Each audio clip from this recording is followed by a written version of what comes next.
In the frozen wastelands and muddy battlefields of World War II, survival wasn't just about dodging bullets, it was about outsmarting the elements. Soldiers often found themselves cut off from supplies, stranded in bombed-out landscapes where tents collapsed and the cold bit through canvas like knives. But from that desperation came one of the war's most ingenious field shelters, a structure built not from fancy materials or heavy equipment, but from the two things every soldier could find anywhere: dirt and grease. Known among some units as the grease dugout, this improvised refuge combined fieldcraft, chemistry, and sheer determination. It protected soldiers from rain, wind, and freezing cold when everything else failed. During the winter campaigns on the Eastern Front and in the mountain passes of Italy, traditional shelters were useless. Canvas tents leaked, trenches flooded, and dugouts collapsed under the weight of mud. Troops learned quickly that staying dry and insulated could mean the difference between holding a position and freezing to death overnight. They needed a method to waterproof and stabilize soil, using only what they had on hand. That's where grease, an abundant byproduct of vehicle maintenance, came in. Soldiers discovered that when mixed with certain types of dirt or clay, grease created a water-resistant barrier. The mixture hardened over time, forming a kind of crude but effective earthen armour. It could be packed into walls, spread over roofs, or even used to line dugouts. The result was a bunker-like shelter that stayed dry even under heavy rain. This was not a formal military engineering method, but a field-born invention, spreading soldier to soldier through necessity and experimentation. Mechanics, drivers and engineers were often the first to discover the trick.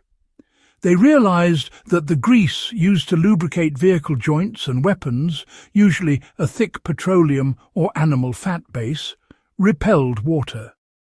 When mixed with dirt, it formed a paste that, when dried, sealed out moisture. It wasn't pretty, but it worked better than anything else in the field.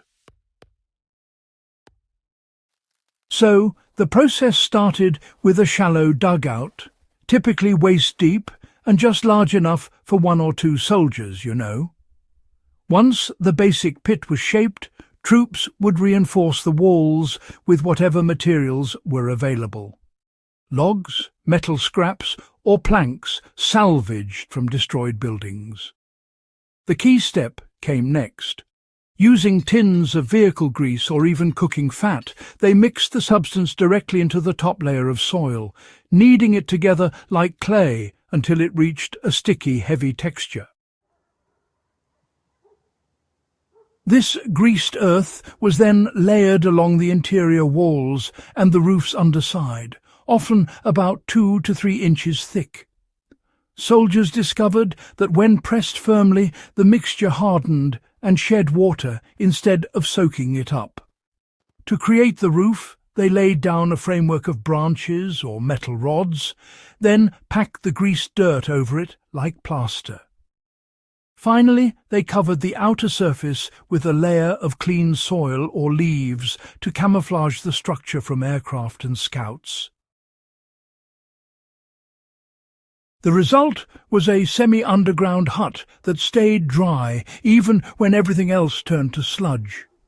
The combination of grease and soil insulated the interior from the cold, reduced wind exposure, and prevented rain from seeping through. Many soldiers who built these shelters reported that they could maintain body heat far better than in tents or open foxholes. You know, the beauty of the dirt and grease shelter was its simplicity. It was pretty much immune to many of the problems that plagued traditional tents and wooden dugouts. Canvas could tear or rot, and sandbags eventually absorb water, turning to mush. but grease-laced soil acted almost like primitive cement, dense, flexible, and weatherproof. It also provided a form of natural camouflage because the outer layer looked just like ordinary dirt, so these shelters blended seamlessly into the landscape. That made them absolutely invaluable for reconnaissance units and artillery observers who needed cover without drawing attention. In the brutal winter of 1943 to 44, German and Soviet soldiers alike used versions of this technique. Some Soviet engineers later documented the method in field manuals as part of emergency insulation construction, recognizing its reliability during extended cold periods. The interior temperature of a well-made grease shelter could stay several degrees warmer than the outside air.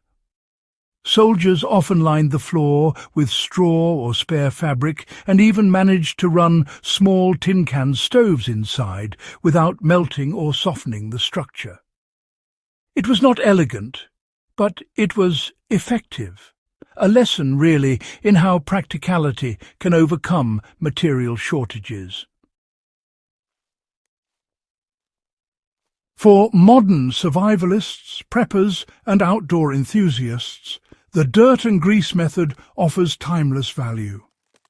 The concept translates well to off-grid shelter building, especially in wet or cold environments where waterproofing is critical. To replicate it, start with a basic trench or semi-buried shelter. Reinforce the structure with wood, metal, or even rocks, and mix equal parts thick grease, such as petroleum jelly, animal fat, or beeswax-based sealant, with dense clay or soil until it forms a firm, sticky consistency.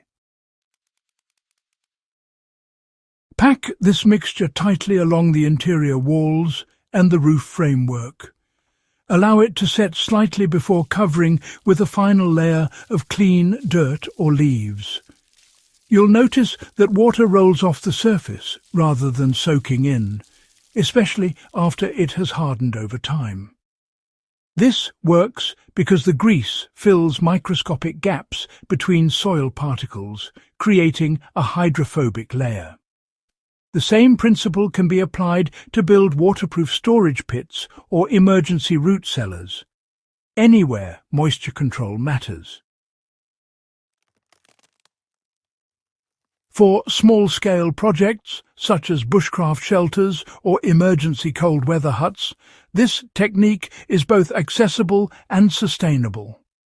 In modern adaptation, biodegradable oils or natural fats can replace petroleum grease, making it environmentally safe while maintaining the same waterproof qualities.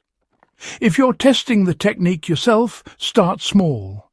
Build a sample wall section, coat it, and expose it to rain to see how the composition reacts. The key is in getting the ratio right. Too much grease, and it will slump. Too little, and it will crack. The dirt and grease shelter stands as a testament to the soldier's instinct for adaptation. It wasn't sanctioned, standardized, or issued. It was born out of necessity by ordinary men in extraordinary circumstances. It shows how survival in war depended not just on weapons and tactics, but on practical knowledge, resourcefulness, and experimentation. It's easy to overlook these small field innovations, but they're the reason entire battalions could hold out through weeks of rain or snow. When we study these techniques today, we gain more than historical curiosity. We gain lessons in resilience.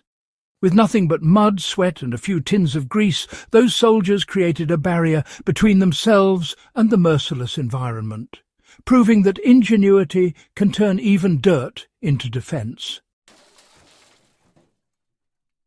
If you found this deep dive into wartime survival engineering valuable, make sure to subscribe to In the Beginning and share this video with fellow history enthusiasts. Keeping these forgotten stories alive reminds us that sometimes the simplest materials, dirt, grease and determination, can build the strongest walls against both nature and war.